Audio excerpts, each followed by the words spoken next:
So you're ready to buy a house. What's the first step that you do? The best first step that you do is that you get pre-approved. What pre-approved means is that you will speak with a mortgage lender like myself, and we will go over income, assets, credit, and all those things that ultimately we'll be looking at when it comes to your loan approval. Being pre-approved means that we will actually go ahead and get some of that documentation to support that information and helps get you further down the road to loan approval. Pre-approval is a little bit stronger than getting pre-qualified, which may just mean some general questions, possibly looking at your credit. But by being pre-approved, that will put you in the best position possible, so when you do find the perfect home, you're ready to negotiate with confidence. So you're pre-approved for a mortgage and you're ready to start shopping for a home. How do you decide which realtor to work with? It may be a surprise to understand that actually buyers don't pay for the realtor. They're actually compensated by the seller. So it absolutely benefits you to have a realtor work with you when you're shopping for a home. Even if you're looking at new construction and you don't need help finding the home, you know exactly the neighborhood and exactly the builder that you want to work with. Having a realtor in your corner will absolutely help protect your interests. It's also helpful to make sure that you're working with a realtor who maybe doesn't just want to come in and show you the home, but that really understands not only the general area, but also that neighborhood, to make sure that you're getting the best deal and that you have the best current information. It's also helpful to understand that you need a realtor that understands the contracts in and out, so they again can represent your interests all the way from getting a home under contract to maybe helping negotiate any repairs that need to be made, to also selecting a good closing attorney to make sure that you show up to closing on time and with the terms that you expected from the get-go. So if you're looking in the Charlotte area, I would love to connect you with any realtors that would be a great resource for you. So you've got two of the most important pieces in place. Your mortgage pre-approval is ready and you've got a great realtor in your corner. Now it's time to go shopping for homes. What does that process look like? So one thing to keep in mind is that a good realtor is going to be able to help you narrow down needs versus wants, because it can be very hard to find a home that has everything in it, but you want to make sure that it meets your biggest goals. And then also they will help you to start to focus in on neighborhoods that best meet those criteria as well as your budget. So a lot of times they're going to start out with asking questions about what you're looking for and start sending you listings so you can get familiar with what's on the market. From there, when things start to catch your eye, then they will be able to schedule appointments for you to go look at those homes together and see if it feels like a good fit. So keep in mind there are different property types: single family homes, which are standalone homes, then you have townhomes, which will be side by side with other homes, and then condos, which are then typically what you would picture as sort of like a high-rise building. Depending on how homes are titled, whether they're a single family or a condo or a townhome, that may have an impact on the process for buying the house as well as your mortgage. So with the right team, with a great lender and a great realtor, we'll be able to be there for you to help guide you through this step to make sure that everything is clear and that you can get what you want. So you found the right house. Congratulations. The next step will be putting in an offer, and there are three main pieces for a contract. The price that you want to offer based off of feedback from your realtor on what it would reasonably go for in this market based off reasonable sales.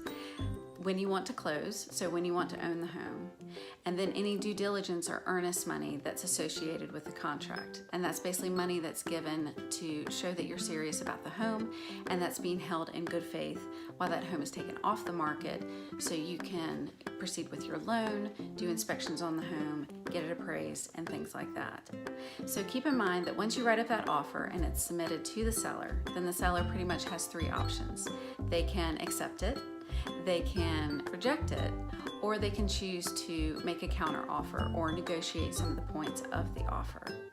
So all of those pieces are parts of getting a home under contract, and that's what your realtor is there to do to help. You will also typically submit a pre-approval letter that shows that you have done your work on getting your mortgage pre-approved to again show the seller that you're serious and that you're a well-qualified buyer.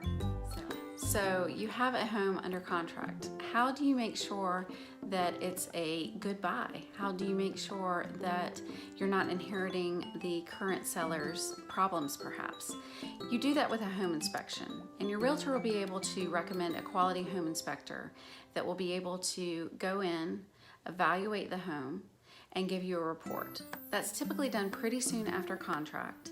So major systems like the heating and air can be inspected, the plumbing, the electrical, the foundation, things like that, to make sure that, again, that home is solid and it's something that you feel safe in buying. Because a lot of times the fear of buyers is, what if there's something there that I don't know about? And a home inspector can't necessarily catch everything, but they definitely have experience and are licensed to help evaluate a home's condition. If there's any questions that they have that they feel like it should go a little bit deeper, then they will give a recommendation that you potentially have other inspections, like potentially a structural inspection and things like that. But most of the times those home inspections are done pretty early in the process, so again, you can still feel confident about the purchase that you're making. And that's how you use a home inspector to feel solid about the home that you're buying. So your home's under contract, and you probably have questions just to make sure that the home is worth what you're willing to pay for it. So how does that get handled? It gets handled through an appraisal. And we, as your lender, will request an appraisal done from a vetted pool of experienced appraisers who know your area and understand how to evaluate a home's value based off of current market. So what will happen is the appraiser will come out to visit the property, take pictures, take measurements, make sure that all of the information is accurate as far as how many bedrooms, bathrooms, square footage, all of those things. They will then compare your home to other homes in the area that have recently sold or maybe on the market to make sure that the value meets what those other homes have sold for. They will also make adjustments for differences in property, depending on the square footage and things like that, to help even it out. So again, the appraisal is there to make sure for you and for us as your lender that the home is worth what you are willing to pay for it and what we're lending against. So as you're doing things like inspections and as the appraisal is being done on your home, what's happening with your loan? Well, what's happening with your loan is that we're making sure that we have all the documentation needed to support the data that's in your file to show that your loan meets program guidelines.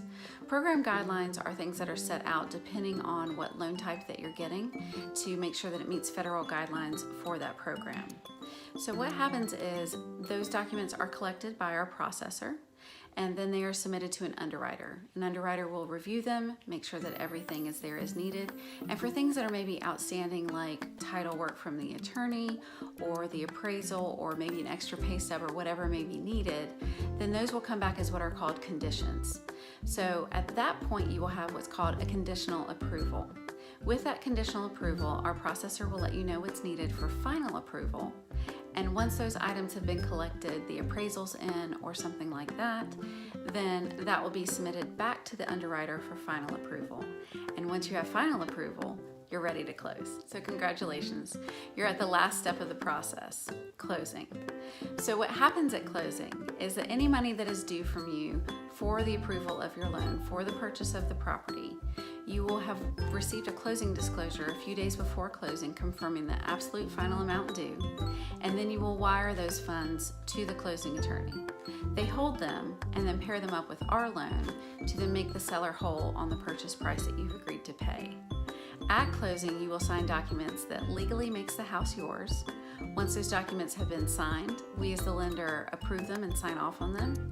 Then that way the money goes to the seller, your money's been collected for your purchase, and then at that point the home is recorded with the city and county that you are now the new owner.